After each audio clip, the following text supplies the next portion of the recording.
ଢେଙ୍କାନାଳ ଜିଲ୍ଲା କାମାକ୍ଷାନଗର ବ୍ଲକ କାନପୁରା ପଞ୍ଚାୟତ ରାଜ ହାଇସ୍କୁଲରେ ଜାତୀୟ ଗଣିତ ଦିବସ ପାଳିତ ହୋଇଯାଇଛି।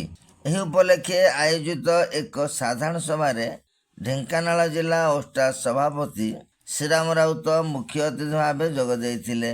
ମୁଖ୍ୟ ଅତିଥି ଶ୍ରୀ ରାଉତ ଶ୍ରୀନିବାସ ରାମାନୁଜନଙ୍କ ଗଣିତ ଜଗତକୁ ଅବଦାନ, ବିଦ୍ୟାଳୟରେ ଥିବା ଗଣିତ ପ୍ରୟୋଗଶାଳା, ବିଜ୍ଞାନ ପରୀକ୍ଷାଗାର, ଅଟଳ ଟିଙ୍କରିଂ ଲ୍ୟାବ୍ ଉପଯୋଗ କରିବା, ପିଲାମାନେ ଗଣିତ ପାଠପଢ଼ା ପ୍ରତି ଆଗ୍ରହ ସୃଷ୍ଟି କରିବା ସମ୍ପର୍କରେ ଆଲୋକପାତ କରିଥିଲେ। ଶିକ୍ଷାବିତ୍ କୈଳାସ ଚନ୍ଦ୍ର ବିଶ୍ୱାଳ ମୁଖ୍ୟ ବକ୍ତା ଓ ଜେଆର୍ସି କାଉନସିଲର ସୁରେଶ କୁମାର ବିଶ୍ୱାଳ, ଶିକ୍ଷକ ପ୍ରହ୍ଲାଦ ସାହୁ ପ୍ରମୁଖ ସମ୍ମାନିତ ଅତିଥି ଭାବେ ଯୋଗ ଦେଇଥିଲେ।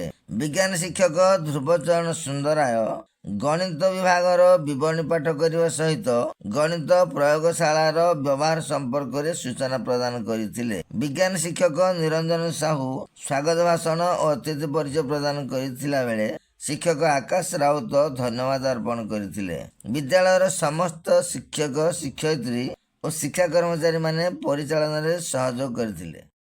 ପିଲାମାନେ ଗଣିତ ହେଲା ସବୁଠୁ ସହଜ ପାଠ, କିନ୍ତୁ ମେନ୍ ଆମେ କ'ଣ ଆମର ପ୍ରୋବ୍ଲେମ୍ ଏଇଆ କି ଆମେ ପ୍ରଥମେ ଆଗ ସୂତ୍ର ଘୋଷି ଦେଉଛୁ, ଯେଉଁଥିପାଇଁ କି ଗଣିତଟା ଆମକୁ କଷ୍ଟ ଲାଗୁଛି। କିନ୍ତୁ ଆମେ ତା'ର ଆପ୍ଲିକେସନ୍ ଲେଭେଲ୍ ସ୍ତରକୁ ଯାଇକି ଯଦି ଆମେ ଗଣିତକୁ ବୁଝିବା, ଗଣିତ କଷ୍ଟ ନୁହେଁ, ଗଣିତ ବହୁତ ସହଜ। ଆଉ ହୁଏତ ଏଇ ଢେଙ୍କାନାଳ ଜିଲ୍ଲାରେ ଏମିତିଆ ଗୋଟେ ମ୍ୟାଥ୍ ଲ୍ୟାବ୍ ବି ନଥିବ, ଯେଉଁଟାକି ଆମ ପ୍ରଧାନ ଶିକ୍ଷକ ତୁମମାନଙ୍କ ପାଇଁ, ଆମମାନଙ୍କ ପାଇଁ ବି କହିବାକୁ ଗଲେ ଗୋଟେ ମ୍ୟାଥ୍ ଲ୍ୟାବ୍। ସେ ମ୍ୟାଥ୍ ଲ୍ୟାବ୍ ସ୍ୱପ୍ନ ମ୍ୟାଥ୍ ଟିଚର ଦେଖିବା ଅପେକ୍ଷା ଆମ ବିଦ୍ୟାଳୟ ପ୍ରଧାନ ଶିକ୍ଷକ ଦେଖନ୍ତି। ପ୍ରଧାନ ଶିକ୍ଷକ ବାସ୍ତବରେ ଯେ ଇଂଲିଶ ଶିକ୍ଷକ ହେଲେ ମଧ୍ୟ ତାଙ୍କର ସବୁଆଡ଼େ ଜ୍ଞାନ ଥାଏ। ଗଣିତକୁ ସେ ଯଥେଷ୍ଟ ଭଲ ପାଆନ୍ତି। ବିଦ୍ୟାଳୟରେ କିପରି ଗଣିତ ଶିକ୍ଷା ପ୍ରତି ଉନ୍ନତି ଆସୁ, ବିଜ୍ଞାନ ଶିକ୍ଷା ପ୍ରତି ଉନ୍ନତି ଆସୁ, ସେଥିପାଇଁ ଯତ୍ନବାନ ହୁଅନ୍ତି। ତେଣୁ ସେ ଅବସରରେ ମୁଁ